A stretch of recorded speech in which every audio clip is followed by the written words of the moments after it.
اعوذ باللہ من الشیطان الرجیم بسم اللہ الرحمن الرحیم اللہم صلی علی محمد وآل محمد وعجل فرجہم۔ جہان علم سٹی آف نالج اکیڈمی سے آپ کی بیبی جان آپ سے مخاطب ہیں۔ ہم آپ کو پیارا گھر کے سلسلے میں آپ کے سامنے گفتگو کر رہے تھے۔ اب یہ 21ویں یعنی کہ 21 ویڈیو ہے جو ہم آپ کے سامنے پیش کر رہے ہیں کہ اسلام نے اختلاف و انتشار کی سخت ممانعت کی ہے۔ اس کے برعکس الفت و محبت، اتحاد اور بھائی چارے کو بہت مقدس مانا ہے۔ قرآن حکیم ارشاد فرما رہا ہے کہ اہل جہنم کی ایک واضح صفت یہ ہے کہ قیامت کے دن ایک دوسرے سے ملیں گے تو ایک دوسرے پر لعنت کریں گے۔ ایک کہے گا تو نے مجھے جہنمی بنا دیا، دوسرا کہے گا تو نے مجھے جہنمی بنا دیا، دوسرا بھی کہے گا میرے بارے میں اس سے سوال و جواب کر اے پروردگار عالم کہ اس نے مجھے جہنمی بنا دیا ہے۔ اللہ کا خطاب قہر و غضب ان دونوں کو کہتا ہے کہ تم دونوں کے لیے دگنا عذاب ہے۔ ایک یہ کہ دنیا میں اپنے برادر مومن کو برا بھلا کرا، دوسرے یہ کہ اپنے آپ کو برا بھلا کہنے پر دوسرے کو مجبور کیا۔ سورہ اعراف کی آیت ہے 38، بہت ہی لرزا دینے والی، کہ جب ان میں سے ہر گروہ داخل ہوگا تو اپنے ساتھی دوسرے گروہ پر لعنت کرے گا، یہاں تک کہ جب سب کے سب پہنچ جائیں گے تو پچھلی جماعت اپنے سے پہلی جماعت کے واسطے بددعا کرے گی کہ پروردگار عالم انہی لوگوں نے ہمیں گمراہ کیا تھا، تو ان پر جہنم کا دگنا عذاب فرما دے۔ اس پر پروردگار عالم فرمائے گا ہر ایک کے واسطے دگنا عذاب ہے، تم پر تف ہے، تم جانتے نہیں؟ یعنی اہل جہنم کی نشانی یہ ہے کہ وہ آپس میں اختلاف رکھتے ہیں، ایک دوسرے کو برا بھلا کہتے ہیں، اپنے آپ کو قصوروار ٹھہرانے کے لیے تیار نہیں ہیں۔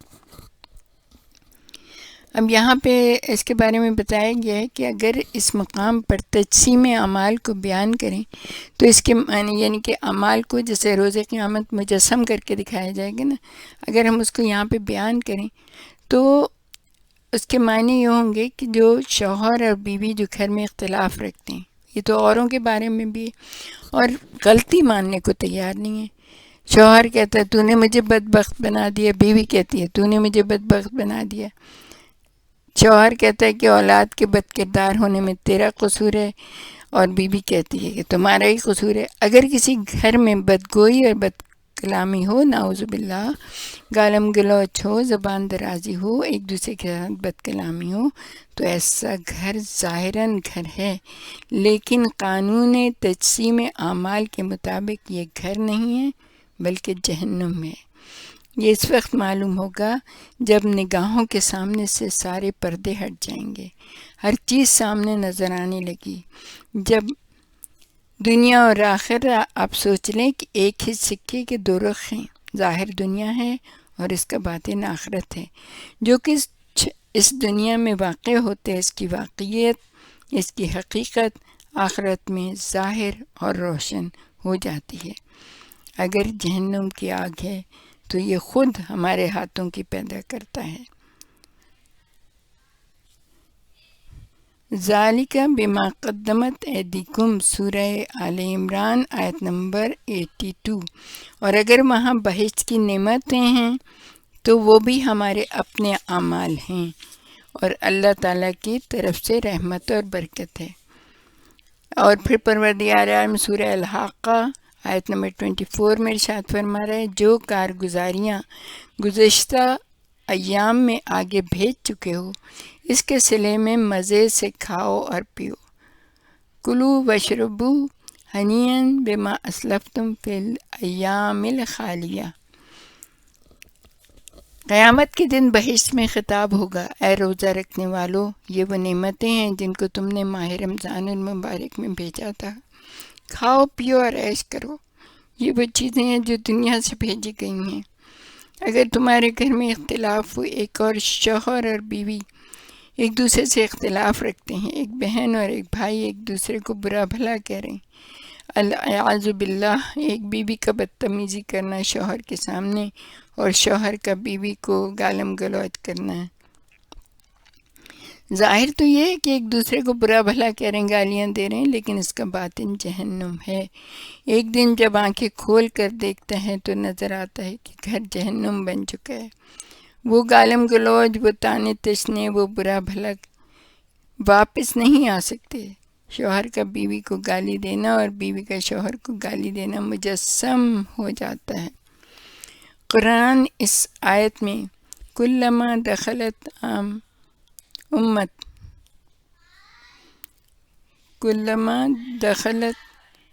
اس آیت میں کلما دخلت امت میں تجسیم عمل کو بیان کرنا چاہتے کہ اگر تمہارے گھر میں اختلاف ہوتا ہے تو تم قیامت کے دن بھی اختلاف رکھتے ہو۔ اگر تمہارے گھر میں مار پیٹ ہے، بغض ہے، تو وہاں پر بھی مار پیٹ ہے، وہاں پر بھی ایک دوسرے کو برا بھلا کہو گے، ایک دوسرے کو مارو گے، جو کچھ یہاں بو گے وہاں وہی کاٹو گے۔ اگر تمہارے گھر میں بد کلامی ہے، گھر کا ماحول سرد ہے، تجسیم عمل اس کا یہ ہے کہ وہاں آتش جہنم ہے، اس کا محیط اور ماحول گرم ہے۔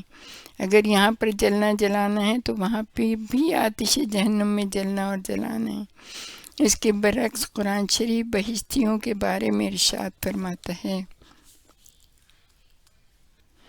علی سرر موضونہ متکئین علیہا متقابلین، سورہ واقعہ آیت کا نمبر کچھ مٹا ہوا ہے۔ موتی اور یاقوت سے جڑے ہوئے سونے کے بنے ہوئے تختوں پر ایک دوسرے کے سامنے تکیہ لگائے بیٹھے ہوں گے، یعنی جنت میں ایک دوسرے کے سامنے خوشحالی اور مزے ہوں گے۔ اور پھر سورہ واقعہ کی آیت نمبر 25-26 میں ارشاد فرما رہا ہے، لا یسمعون فیہا لغوا ولا تاثیما الا قیلا سلاما سلاما، وہاں بہشتی لوگ نہ تو بیہودہ بات سنیں گے نہ گناہ کی بات فحش، بس ان کا کلام سلام ہی سلام ہوگا۔ کیونکہ اہل بہشت بد کلامی نہیں کرتے، ایک دوسرے کو مرحبا اور آفرین کہتے ہیں، ایک دوسرے کو کہتے ہیں کہ ہم تمہارے شکر گزار ہیں، تم نے اپنے کو بھی اور ہمیں بھی بہشتی بنا دیا۔ دوسرا اس کا جواب دیتے ہوئے کہتا ہے کہ میں تمہارا مشکور ہوں، خود بھی بہشتی بن گئے اور مجھے بھی بہشتی بنا دیا ہے۔ یہ اہل بہشت کی صفت ہے۔ اعمال کے مجسم ہونے کا قانون ہم سے کہتا ہے کہ اگر ہم چاہتے ہیں کہ گھر میں محبت و الفت کی فضا برقرار رہے تو مرد اپنی بیوی کا شکریہ ادا کرے کہ یہ کھانا جو تم نے پکایا ہے بہت لذیذ تھا، آفرین ہو تم پر۔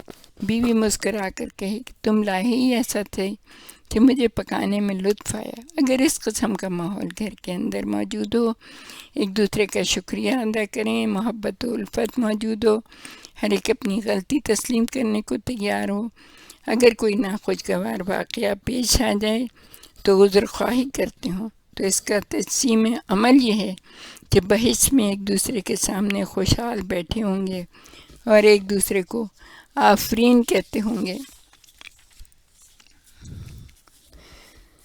میرے پیارے عزیزو، آپ ایسے کام کریں جو آپ کے لیے نعمات بہشت بن جائیں۔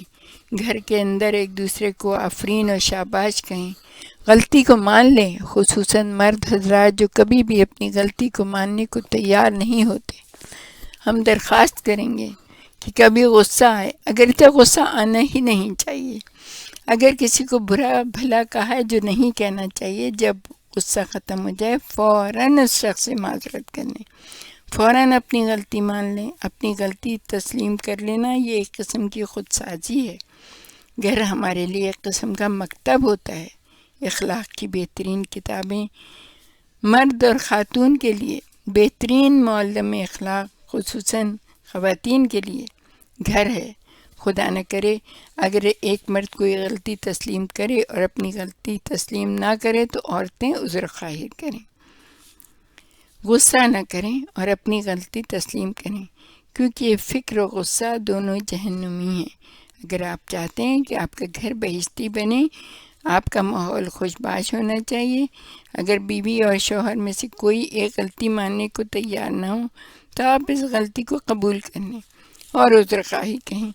اس وقت یہ نہیں کہیں تمہاری غلطی ہے، بلکہ کہیں ہو سکتا ہے میری غلطی ہو۔ لڑائی جھگڑوں میں بھی ایسا ہی ہوتا ہے، اور ایک شخص ذرا صبر سے کام لے تو پھر جھگڑا ختم ہو جاتا ہے۔ اگر آپ دیکھتے ہیں جھگڑا ختم نہیں ہو پاتا تو اس کا مطلب یہ ہے کہ طرفین غصے میں عروج پر ہیں۔ لیکن اگر آپ بہشت چاہتے ہیں تو آپ اپنے آپ میں لچک پیدا کریں۔ اگر بہشت کی عجیب و غریب نعمتوں کو چاہتے ہیں تو صبر سے کام لینا ہوگا۔ اگر کوئی اختلاف پیدا ہو جائے تو اس اختلاف کو فوراً دور کرنا۔ آپ کے گھر میں اختلاف نہیں ہونا چاہیے، یہاں تک کہ 1 گھنٹے بھی آپ کے گھر میں اختلاف کو نہیں ٹھہرنا چاہیے۔ گھر میں مرد کو مردانگی رکھنی چاہیے اور عورت کو شوہر کے مقابلے میں، چاہے شوہر کی غلطی ہو، متواضع رہنا چاہیے۔ قرآن کہتا ہے اچھی بیوی یہی ہے، سورہ نساء کی آیت نمبر 34 میں، فالصالحات قانتات حافظات للغیب بما حفظ اللہ۔ پس نیک بخت بیویاں تو شوہر کی تابعداری کرتی ہیں، ان کی پیٹھ پیچھے جس طرح خدا نے حفاظت کی ہے وہ بھی ہر چیز کی حفاظت کرتی ہیں۔ اچھی بیوی کی 2 صفات ہیں، ایک یہ کہ وہ اپنے شوہر کے سامنے متواضع ہو چاہے شوہر کی غلطی ہو، دوسری یہ کہ پاک دامن ہو چاہے وہ خلوت میں ہو یا جلوت میں، چاہے اس کا شوہر موجود ہو یا نہ ہو، بے حجاب نہیں رہے چاہے اس کے سامنے شوہر کے رشتہ دار ہی کیوں نہ ہو، نامحرم کے سامنے بے حجاب نہیں رہیں اگرچہ وہ شوہر کا بھائی ہی کیوں نہ ہو، اپنی عفت رکھتی ہوں جہاں شوہر نہیں لیکن بے حجاب بھی نہیں ہے، بلکہ گلیوں اور سڑکوں میں اس سے بھی زیادہ اچھا حجاب اور پردہ کرتی ہو، گھر ہو یا اسکول اچھا پردہ کرتی ہے، تو ایسی عورت کو قرآن پاک اچھی بیوی کے نام سے پکارتا ہے۔ یہاں ہمارا مراد وہ پہلا جملہ تھا جس میں قرآن مجید کہتا ہے اچھی خاتون وہ ہے جو اپنے آپ کو متواضع رکھے، اگر کبھی کوئی اختلاف ہو جائے تو مان جائے۔ کبھی کبھی اختلاف ہوتا ہے، گھر میں اختلاف کا ہونا ایک فطری بات ہے، مرد چاہتا ہے، بیوی بھی یہی چاہتی ہے کہ گھر میں اختلاف نہیں ہو، ہر مسلمان یہ چاہتا ہے کہ اس کے گھر میں اختلاف نہ ہو۔ قرآن پاک کہتا ہے اگر اختلاف پیدا ہو جائے تو تم دونوں میں سے ایک خصوصاً بیوی اپنی غلطی مان لے، اپنے شوہر کے سامنے متواضع بنے، خاموش ہو جائے تاکہ اختلاف کی آگ بند ہو سکے۔ یہ آگ کا بھڑکانا، آگ کے اندر مزید پیٹرول ڈالنا حقیقت میں آتش جہنم کا زیادہ کرنا ہے۔ سورہ مریم میں پروردگار عالم ارشاد فرما رہے ہیں اے ایمان والو اپنے آپ کو اور اپنے اہل و عیال کو جہنم کی آگ سے بچاؤ جس کے ایندھن انسان اور پتھر ہوں گے، یعنی اے وہ لوگوں جو ایمان رکھتے ہو ڈرو جہنم کی آگ سے، اپنے آپ کو جہنم کی آگ سے نجات دو، یہ آگ جو تمہارے نفوس کو جلا کر بھسم کر دے گی۔ قرآن مجید کہتے ہیں گھر میں اختلاف نہیں ہونا چاہیے کیونکہ اختلاف تمہاری آبرو اور شخصیت کو ختم کر دیتا ہے۔ خدا نہ کرے کہ اگر کوئی شوہر اور بیوی ایک دوسرے کے ساتھ ہاتھا پائی کرنے لگیں اور اس کے بعد تو ایک دوسرے کی شخصیت اور آبرو کبھی برقرار نہیں رہتی۔ افسوس ہے اس خاتون کے لیے جو شوہر کے دل میں محبت نہیں رکھتی، افسوس ہے اس گھر پر جس میں خوشی نہیں، جس خاتون کا دل مردہ ہو وہ ایک خوشحال بیٹی، ایک خوشحال بیٹا معاشرے کے حوالے نہیں کر سکتی۔ اس طرح مردہ دل مرد اپنی دنیا کے لیے، آخرت کے لیے اور دوسروں کے لیے فائدہ مند نہیں ہوتا۔ جیسا کہ مشہور ہے کہ کٹا ہوا ہاتھ پھر بھی کام آ جاتا ہے لیکن ٹوٹا ہوا دل کام نہیں آتا۔ خبردار، امام فرماتے ہیں بے قراری اور کاہلی سے، کیونکہ یہ تیری دنیا اور آخرت دونوں کے راہ میں رکاوٹ ہیں۔